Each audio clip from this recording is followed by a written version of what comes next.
Pitching outside off stump. Impacting line. Wicket hitting. ලකුණු සමයි. අතිශය තියුණු තරගයක් බවට පත් කරගන්න. එක ලකුණක් පමණයි ජයග්‍රහණයට අවශ්‍ය. දැන් එක ලකුණ කපා හැරීමට පන්දු රකින්නන් මදක් යාරතේ සීමාව තුළට කැඳෙව්වා කුසල් මෙන්ඩිසිස්. ඔකඩු රැකීමේ කාර්යය. එලීමක් කළා ප්‍රබල අන්දමින් නිෂ්ප්‍රභ කරන. දැන් රිවිව් අවස්ථාව ලබා ගන්න. පිටේ නොවැදුනා නම් ආසන්න අවස්ථාවක්. Going through. Flat line. Ball. තාමත් ආසන්න අවස්ථාවක්. දැන් ball රැකින් තීරණාත්මකයි. Richardson not out. Pitching outside off stump. Impacting line. Wicket hitting. Wicket hitting. දැවී යාමක්. හොඳ රිවිව් ලබා ගැනීමක්. Go back on field. ලකුණු සමයි.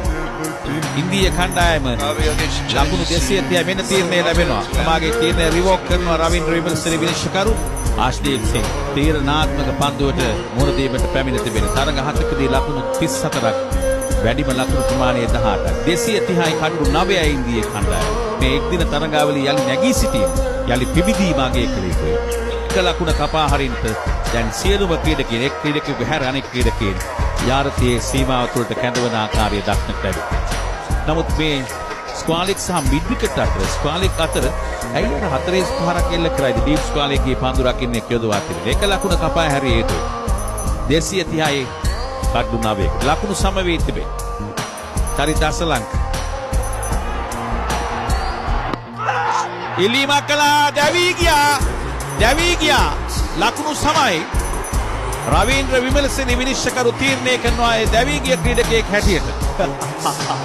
සෑහෙන තරග රිවිව් අවස්ථාවක් ඉන්දිය කණ්ඩායමට හිමි. පෙර අපි දුටු සටන්කාමී ශ්‍රී ලංකා කණ්ඩායම නැවත පිබිදීමක් පුළුවන්. මේ දැවී ගියොත් ඔබ සඳහන් කළා ඉන්දිය කණ්ඩායමට බරයි කියලා. මේ දැවී යාමක් විය යුතුයි.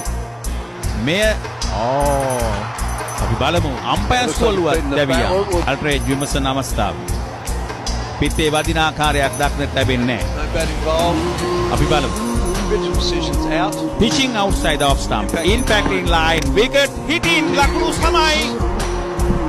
අතිශය තියුණු තරගයක් බවට පත් කරගත්තා ශ්‍රී ලංකා කණ්ඩායම. අති විශිෂ්ට සටන්කාමී තරගයක් බවට